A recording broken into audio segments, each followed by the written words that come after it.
Migranții salvați au fost cazați într-un adăpost improvizat din Sicilia și sunt în afara oricărui pericol. Două femei însărcinate au fost spitalizate.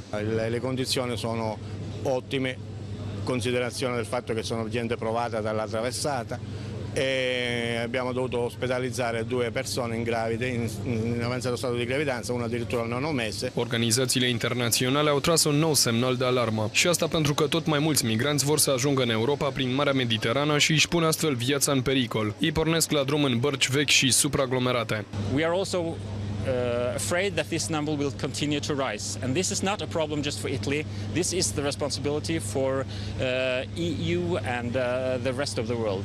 În 7 operațiuni lansate săptămâna aceasta, Garda de Coastă și Marina italiană au salvat aproape 1000 de migranți. Potrivit autorităților italiene, cei mai mulți dintre ei sunt sirieni, libieni, palestinieni și tunisieni.